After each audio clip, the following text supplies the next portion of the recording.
Kia ora everyone, whakalofalea atu, talofa lava and malalele. Happy Tongan Language Week to everyone that watches this recording. This recording was done at the time of Tongan Language Week. This is the UR podcast that you're listening to, where we talk about urban resilience and we highlight people in the community, both their personal and professional lives around resilience and different topics and areas. So thank you for joining. If you're new to the podcast, my name is Moana Tautua. I am your host of Māori and Niuean descent. Yeah, we're just really privileged to have everyone that's listening today. I am joined by an amazing man, someone, we go to the same church. He actually used to be my young adults leader for 2-3 years. So thanks, man. Thank you for all your wisdom. He's also involved with netball, which we'll get into as he introduces himself. He's a great singer. He's one of the worship team at church. He's real humble. He's saying he's not, but yeah, she is. But yeah, man. Hey, do you just want to introduce yourself? Tell the people who you are, the roles you carry, and anything else you want to share. Yeah, sure. Malo Soifua, Malangi Ma, Malo Ingo Pilli Apulu. O te saumain ui au sa tōlepai sa vai, ma whalese e lai le whanga. Born and bred Westie. So done all my schooling out west. I grew up in Ranui. Only the best suburb in West Auckland. Grew up in Ranui, attended Birdwood Primary, went to Massey High, and then I moved over to New Lynn. So I'm still out west. Attended Greyline Whakasa as a kid, so grew up in Greyline Whakasa and currently now at Life, West and Central. Yeah. But yeah, a little bit about me as well. I've got a few different passions, so music is definitely one of them. Jesus is probably the priority of my passions. Amen. And then the other is do a little bit of netball, so I do a little bit of coaching and then also some playing as well. Nice. Thanks, bro. Well, our episode today is in our series of resilience in young people. For those of you who don't know, Pilli, he works with young people. He's a youth worker at the moment with his job, and obviously, not that it's limited to that, but obviously, Pilli, we are specific people. We have young cousins and all that kind of stuff. So we are surrounded by all generation of people, so obviously you have that experience as well. And so I thought we'll just get straight into it and we'll talk about if you can just tell us with your current role, what's your role that you do for work. So what do you do and what's the work you do with young people, I guess, to start off with? Yeah, sure. So currently I'm the team leader of Moana Tautua, which is a youth mentoring program, but specifically for Pacific, and it's years 11 to 13, and we're based in West, South, and Central Auckland.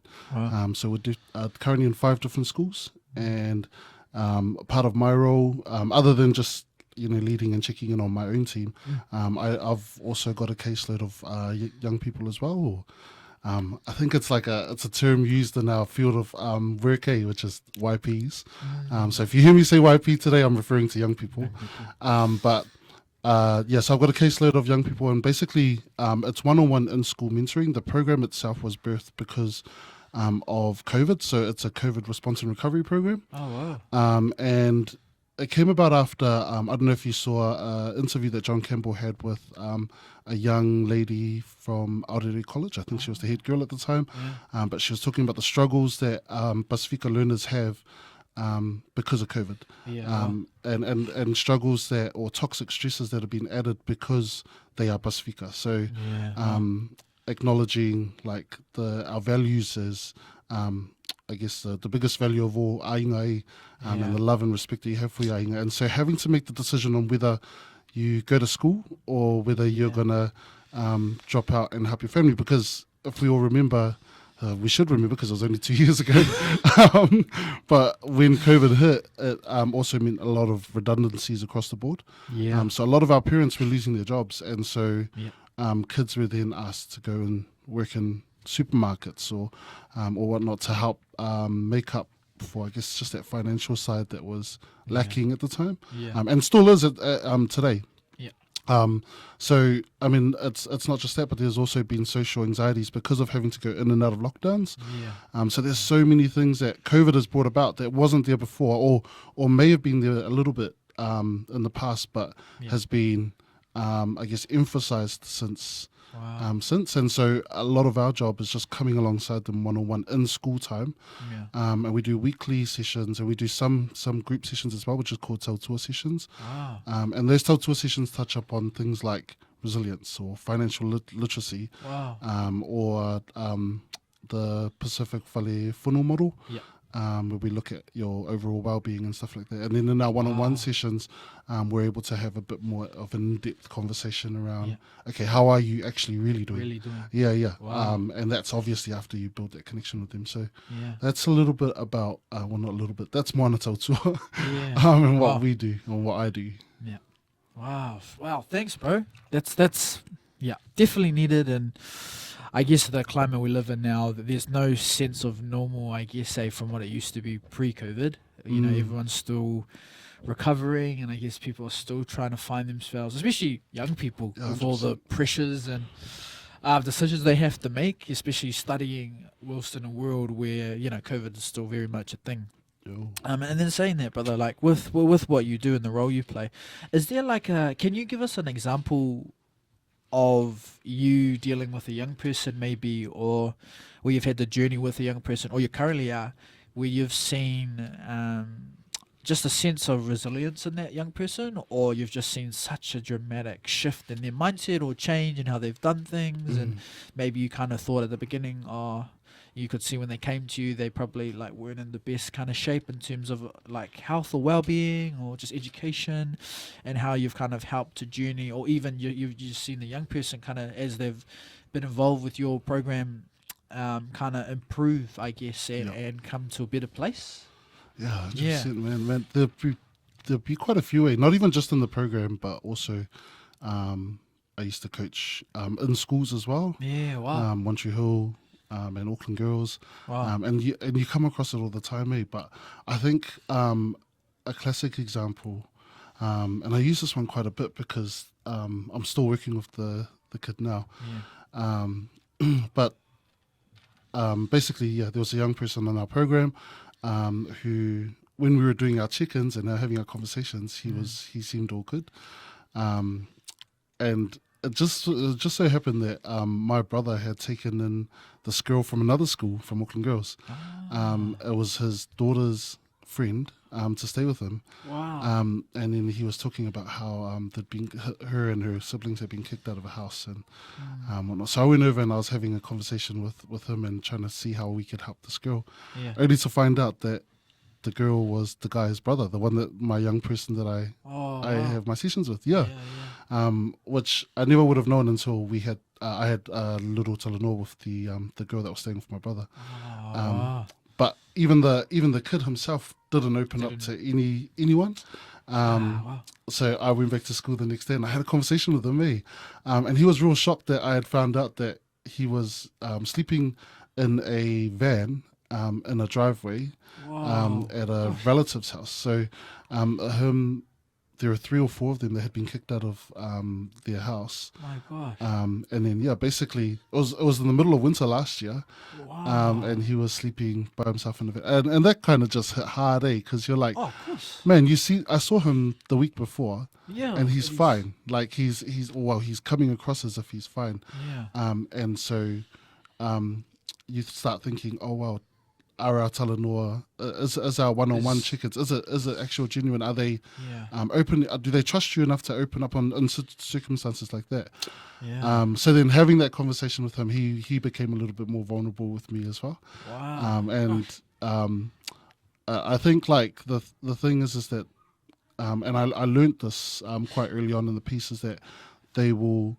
A lot of our young people won't open up to you unless they feel safe. Like, so Wow. if you create an environment where they feel safe, then they will open up to you. Man. So it kind of was a reflection of me and my sessions. Like, was I Wow. doing enough to be able to enable him to be in a vulnerable state? Was I being vulnerable with Wow. him so that he could be vulnerable with me? Yeah. And so, yeah, we continued on with our sessions. Like, it's a huge blessing. But I think one of the cool things was that we were able to help support them get into a house, which is not even anything that we do for work, but grateful for our organisation and our contacts because within the next week they were basically in a new house with their dad, who they weren't living with before. Wow. Fast forward to like 3 months on from that, it was Christmas time, and he's like initiating the conversations. He's initiating the messages with us. He openly has conversations with us around some of the things that I won't expose them, but some of the things that young people will not open up to just anybody about. Wow. And like being a little bit more vulnerable in that sense. And it's so funny because I think it was just last week that we had a conversation, and he said something like around the app, what's it called, Discord. And how and you know, a lot of the stuff that's happening on Discord isn't good, right? And so he was like, man, I need to get rid of Discord because it's making me do these things. And I was like, wait, what did you just say? Because that moment of vulnerability kind of just showed the growth that he had from the first session where he wouldn't even tell us that he was homeless, to now being like, okay, I do these things, but this is what I need to do. So man, coming a long way, and he's like excelling in classes. He's talking to his teachers. That's awesome. Which he wasn't doing before. So man. Wow, man, and to speak off of that, like, because for you, obviously, when you have success stories and stuff like that, they're amazing, and it's awesome to see. But obviously, we know in life, and in I guess the professions we do, especially with young people, we may not always have, we may not always see that change or that growth at first, or we may not see it for a very long time. What's your for you, Pilli? What's your why? Like, why do you do what you do? Like, why do you do youth work? Like, why do you show up for your work? Why do you have such a passion for young people? Man, this was actually going to be like my mic drop before I left today. But this is the actual, like, this makes so much sense because when it clicked for me, I haven't been able to shake it. So for me, there's a saying that sometimes you will plant seeds for trees that you will never be able to sit under. Wow. And like, I say it, but it makes it like almost tears me up because that's the whole reason why I do what I do.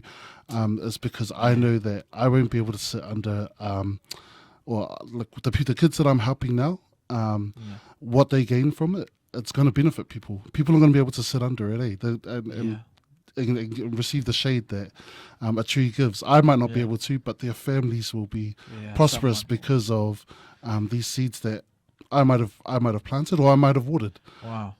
So for me, 100%, it's that. Yeah. Wow. Man, that is amazing. And wow, that's wow. That makes me emotional thinking about that because it's just it's so true though. Like.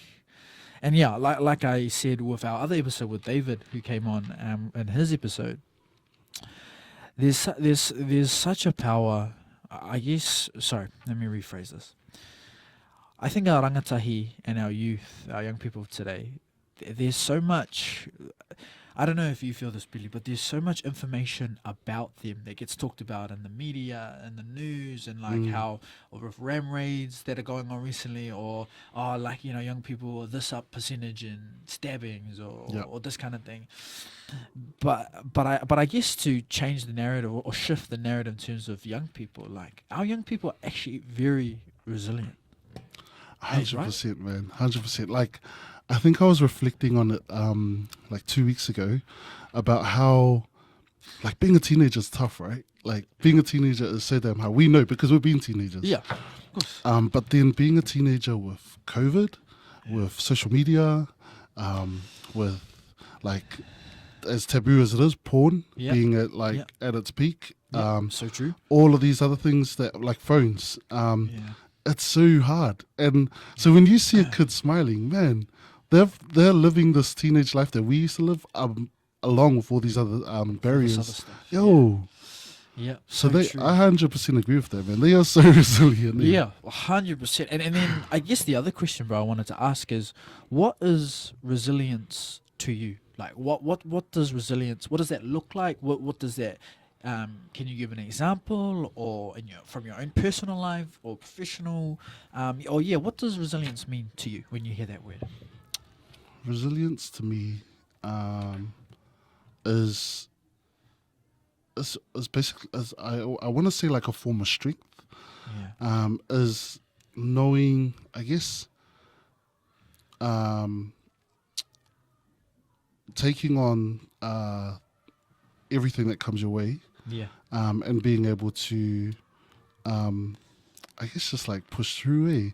Yeah. And it's not always just about push through. It's even like just standing still, Yeah. like not being pushed back, or even being pushed back and then making your way forward again. Yeah. I think that's the strongest part of resilience, is knowing that failure is okay. Yeah. And that there's an opportunity to grow from failure. And I think that's where I was talking to a very wise teacher yesterday around like Pasifika people, right? Because on their way here, they had, we were taught that failure wasn't an option.